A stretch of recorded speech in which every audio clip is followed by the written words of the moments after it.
12 साल की बाली उम्र में यशस्वी जायसवाल एक जिगरी लौंडा था। खून पसीना बहाकर डटा हुआ था। क्रिकेट खेलने वाले सैकड़ों खिलाड़ियों के बीच अपनी जगह बनाने के लिए सपनों की नगरी मुंबई के फेमस आजाद मैदान में हर रोज सुबह 5 बजे से ही दौड़ लगाना शुरू करता, जो वो 10 साल की उम्र से कर रहा था, और प्रैक्टिस जारी रखता सूर्यास्त के बाद भी, सबके चले जाने के बाद मैदान सुनसान होने तक, जब तक अंधेरे की वजह से बॉल दिखाई नहीं देती। यशस्वी को क्रिकेट का प्यार अपने पिता भूपेंद्र से मिला और बचपन से ही दोनों क्रिकेट का हर मैच बड़े जोश से देखते। ये इंडिया जीत गई, ये!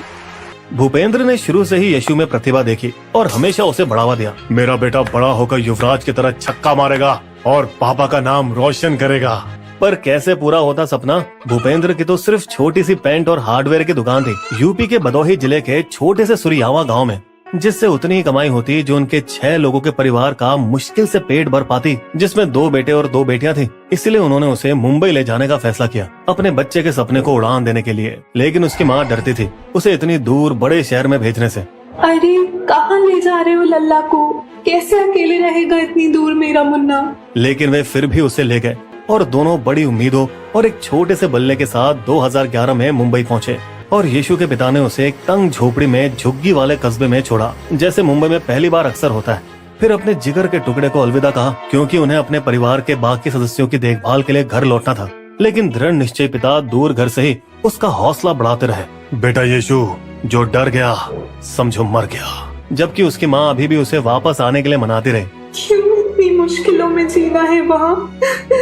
पर अब इस जवान लड़के के लिए हालात बद से बदतर हो चुके थे और मुंबई में 2 साल कड़ी मेहनत के बाद भी उसके पास ना तो पैसा आया, ना वे अपने खेल में निखार ला पाया। उसके मन को दुविधा ने घेर लिया जब भी वे आजाद मैदान से वानखेड़े स्टेडियम की लाइट्स को देखता। क्या मैं भी कभी वहाँ खेल पाऊंगा? चलिए वापस चलते हैं। सिर्फ 11 साल की उम्र में यीशु को एक डेयरी की दुकान पर काम करना पड़ा, लेकिन अच्छी बात यह थी कि बदले में उसे वहाँ आराम से सोने को मिलता। अब उसके क्रिकेट खेलने का जुनून जो उसे शहर में लाया था, उसका काम से मन भटकाने लगा, जिससे गुस्साए दुकानदार ने उसका बल्ला और सामान समेत उसे बाहर सड़क पर फेंक दिया। और उसके रिश्तेदार ने आजाद मैदान में मुस्लिम यूनाइटेड ग्राउंड के मैनेजर से बात करके आखिरकार उसकी मदद की। इसे आप एक खास टैलेंट समझ कर रख लीजिए प्लीज, इसमें जबरदस्त प्रतिभा है।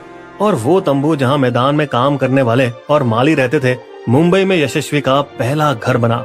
शुरुआत में कई रातें तो वो खाली पेट सोया, सिर्फ क्रिकेट में बड़ा मुकाम पाने के सपने लेकर। उसे जो मिला सब किया, एम्पायरिंग, स्कोरिंग, मैदान में विकेट रोल करना, सिर्फ कुछ पैसे कमा के जिंदा रहने के लिए। इस मेहनती लड़के को देखकर कुछ सीनियर खिलाड़ी जरूर उस पर मेहरबान हुए। यीशु ये ले 50 रुपए, जा खाओ, गली से जो खाना है खा लेना। उसी समय किशोर यीशु ने पानी पूरी वाले की मदद करनी शुरू की, कुछ एक्स्ट्रा पैसे कमाने के लिए।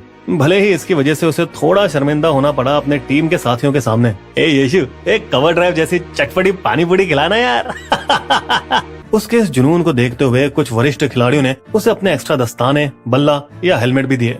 फिर भी जिंदा रहने के जद्दोजहद ने उसे निचोड़ कर रख दिया और इस मुश्किल रास्ते पर किसी तजुर्बेकार हाथ के बिना वो अकेलेपन की उदासी में बहने लगा। लेकिन एक दिन उसकी ये दृढ़ता रंग लाई जब एक स्थानीय कोच ज्वाला सिंह की उसकी प्रैक्टिस पर नजर पड़ी और उसकी प्रतिभा ने उन पर छाप छोड़ी। ओए जरा, कहाँ से तू?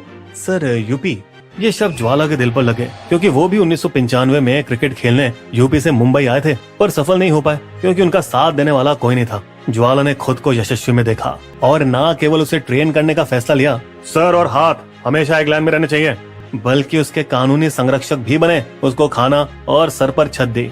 सिंह ने देखा कि यशस्वी के पास कौशल तो था, लेकिन वो तगड़े गेंदबाजों के सामने घबरा घबरा कर खेलता था, जैसे आउट होने से डरता हो। तो सिंह ने उसके इस मानसिकता को ठीक करने पर काम किया। यीशु, तुम्हारी मानसिकता एक निडर सैनिक की तरह होने चाहिए, क्या खोल के मारो सबको, बिना डरे खेलो। इसके बाद जायसवाल ने कभी पीछे मुड़कर नहीं देखा। पहली उपलब्धि आई 2015 में Limca book of world record के नाम से प्रतिष्ठित हैरिस शील्ड स्कूल टूर्नामेंट में ट्रिपल सेंचुरी लगाने के लिए। अगले कुछ सालों में वो रनों के अंबार में गोते मारता रहा, अंडर 16, अंडर 19 और सीनियर घरेलू टूर्नामेंटों में भी। अब यीशु अक्टूबर 2019 में वनडे की विजय हजारे ट्रॉफी में दोहरा शतक बनाने वाला सबसे कम उम्र का खिलाड़ी बना। इस 6 फीट दुबले पतले मिलिट्री स्टाइल बाल रखने वाले फिट और आत्मविश्वासी यशस्वी ने अपने बाएं हाथ पर एक बिलीव टैटू बनवाया ताकि वो उसे लगातार विश्वास जगाते रहे। फिर राजस्थान रॉयल्स ने आईपीएल की नीलामी में उस पर 2.4 करोड़ रुपए लगाए, एक ऐसे लड़के के लिए जो अभी सिर्फ 18 साल का हो रहा था। अब उसके पास इतना पैसा था कि वो यूपी में अपने पूरे शहर को पानी पूरी में डुबा सकता था।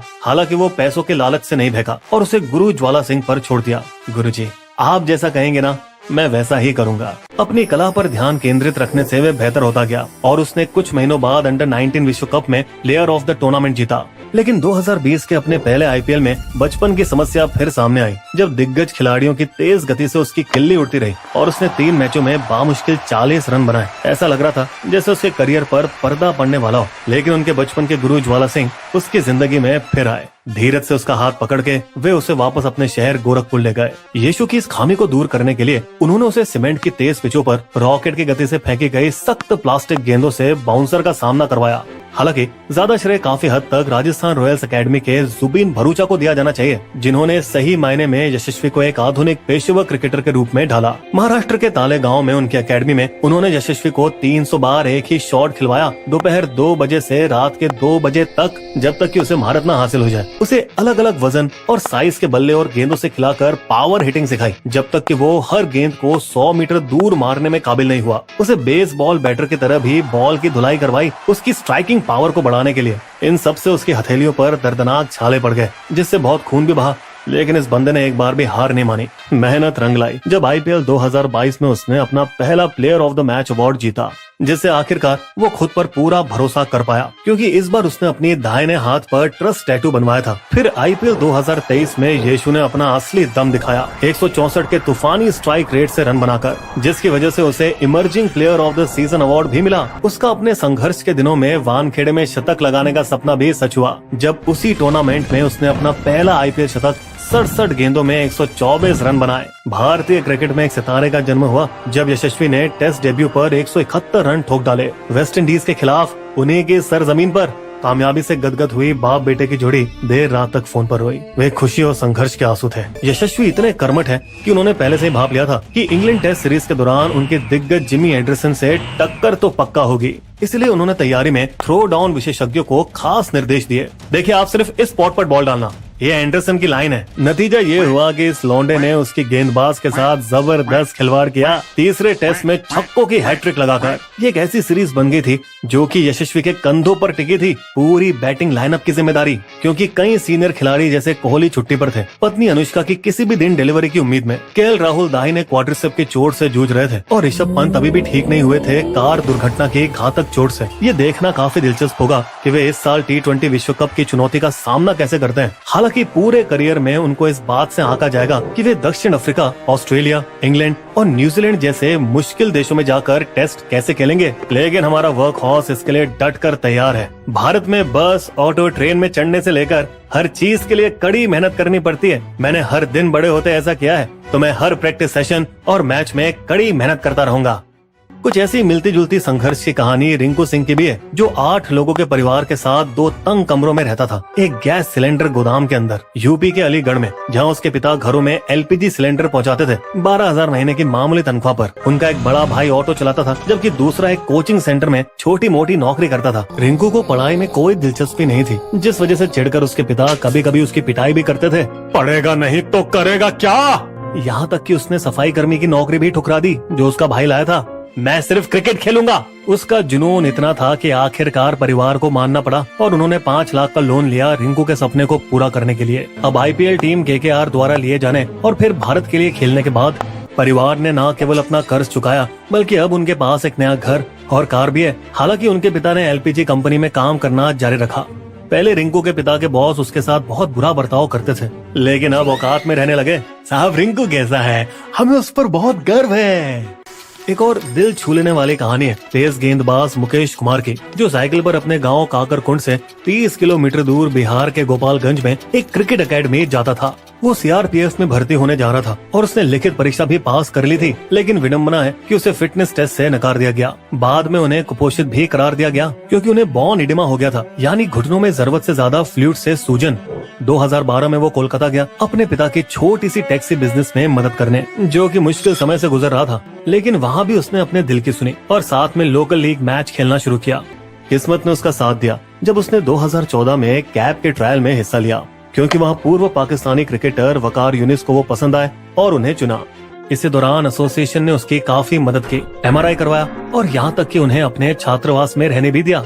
और घरेलू क्रिकेट में कई सालों की जी तोड़ मेहनत के बाद दिल्ली कैपिटल्स ने उन्हें 5.5 करोड़ में IPL 2023 के लिए साइन किया और उसी साल उन्हें भारत के लिए भी खेलने का मौका मिला।